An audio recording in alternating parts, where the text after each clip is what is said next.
Walk down the Las Vegas Strip in 2025 and something feels off. The neon still glows, the music still blares, but the sidewalks tell a different story. They're thinner, quieter, almost eerie. For a city built on endless crowds and non-stop energy, emptiness feels louder than the noise. The numbers back it up. Las Vegas has lost more than 2 million visitors this year. That's the sharpest drop since the lockdowns. But here's the twist that no one saw coming. Global travel isn't dying, it's exploding. Mexico, Europe, Asia, even Canada are breaking records. The whole world is traveling more than ever, just not here. So what happened? How did America's playground, once unbeatable, suddenly lose its shine? Some blame the rising costs.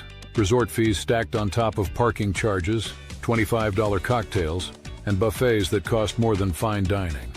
Others say the politics got ugly. A weak Canadian dollar, sour headlines, and new border fees spooked international visitors. And then there's the perception problem. When people see Vegas as overpriced and unwelcoming, they go somewhere else. The reality, it's bigger than Vegas. This is about a global travel shift, a tidal wave that's reshaping where tourists spend their money. And right now, Las Vegas is on the wrong side of that wave. Look closer at the numbers and the crisis comes into focus. Since January 2025, visitor volume is down almost 7% compared to last year. 7% may not sound catastrophic, but in a city that thrives on tens of millions of visitors, that equals over 2 million people missing. Imagine the entire population of Houston vanishing from the Strip. That's what Vegas is facing. It gets worse when you zoom in on the summer months. June 2025 recorded an 11% drop year over year. That's one of the steepest declines in modern history. July didn't bounce back, and early August numbers hint at the same bleak trend. Every dip translates into less cash flowing into hotels, restaurants, and casinos. And every dip means fewer jobs. Analysts say that even a 1% decline in visitation equals thousands of lost shifts for workers across the city. But here's the paradox. Revenues aren't crashing, casino profits haven't collapsed. Why? Because the visitors who still come are spending more than ever. Minimums at blackjack tables are higher. Hotel rates are steeper. Food and drinks are marked up beyond belief. So even with fewer guests, the Strip squeezes record revenue from every single one. Executives celebrate. They point to financial reports and tell investors everything is fine. But dig deeper and you see who's paying the price. It's not the casinos, it's ordinary people, middle-class families, regular Americans. Tourists who used to find Vegas cheap, fun, and accessible now feel priced out. And international visitors? Many aren't showing up at all. This isn't just about numbers, it's about perception. In 2008, when Vegas struggled, the city rolled out deals. 2-for-1 buffets, cheap hotel nights, discounted shows. They begged people to come. In 2025, the opposite is happening. The casinos have flipped the strategy. Let the total number of visitors fall, but extract maximum value from the ones who remain. A cold calculation. And for now, it's working. But the cracks are starting to show. To understand why Vegas is bleeding tourists, we need to start with Canada. No country sends more international visitors to the Strip than America's northern neighbor. In a normal year, Canadians pump over $3 billion into Las Vegas. They stay longer, they gamble more, they spend freely on hotels, shows, and entertainment. Canadians aren't just visitors. They're the lifeblood of international tourism here. But in 2025, that lifeblood is drying up. Numbers don't lie. Canadian arrivals fell 15% in the first half of the year. In June alone, flights between Canada and Vegas dropped nearly 1/3. Airlines slashed routes. Casinos stared at empty hotel blocks.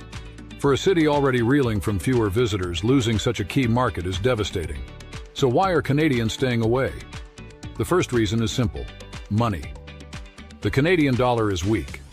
Every time Canadians convert their currency into US dollars, they lose hundreds before the trip even begins. Imagine turning 2,000 Canadian dollars into only 1,400 American, then trying to stretch that across airfare, hotels, gambling, food, and drinks. The math doesn't add up. Not for families, not for young travelers, not for retirees. Add in the cost of living back home. Housing prices in Toronto and Vancouver keep breaking records. Inflation bites harder every month. For many, a Vegas trip has gone from an affordable escape to an impossible luxury. But it isn't just money.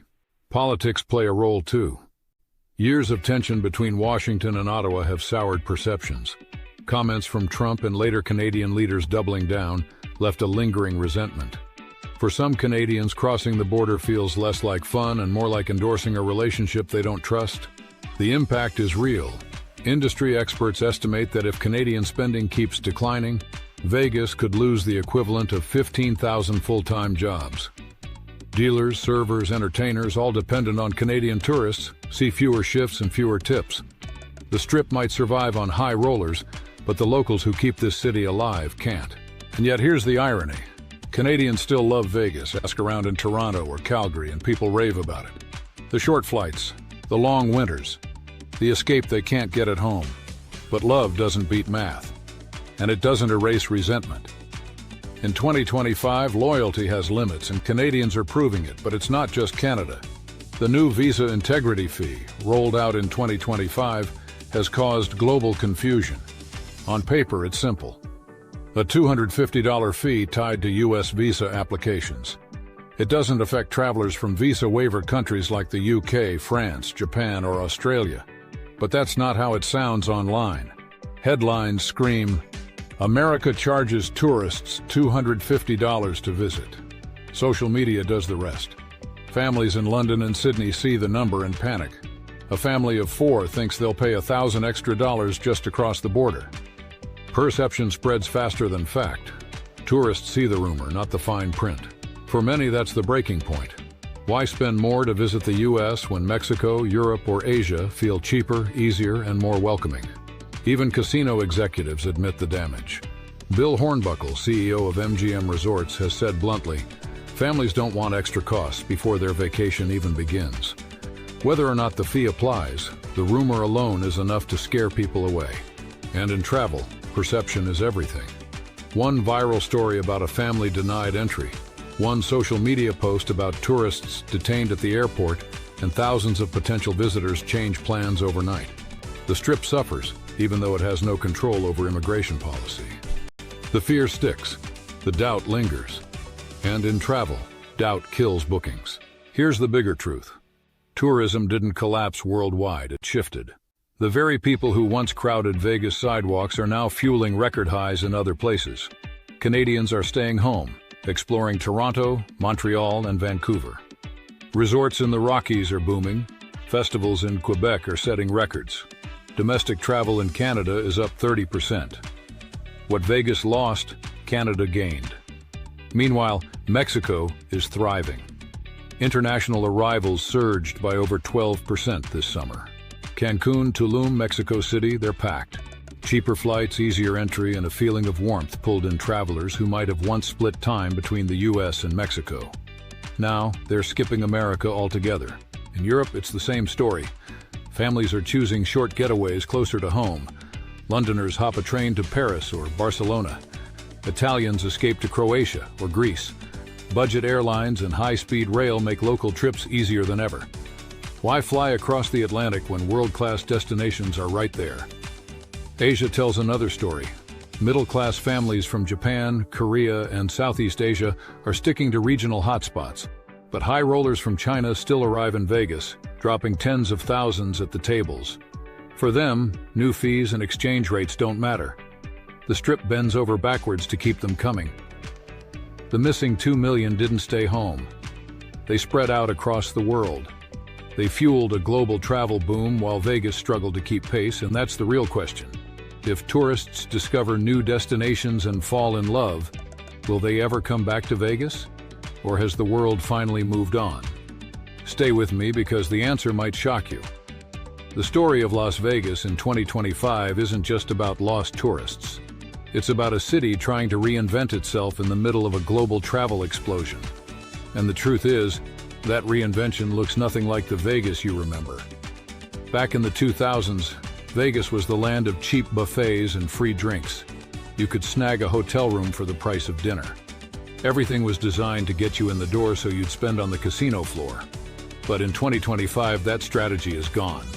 The Strip has become a luxury brand, a playground only if your wallet can take the hit. Take a look at the hotel rates. They're at record highs. Add mandatory resort fees, $50 parking charges, and cocktails that can cost as much as a meal. Suddenly, the budget-friendly Vegas trip feels like a distant memory.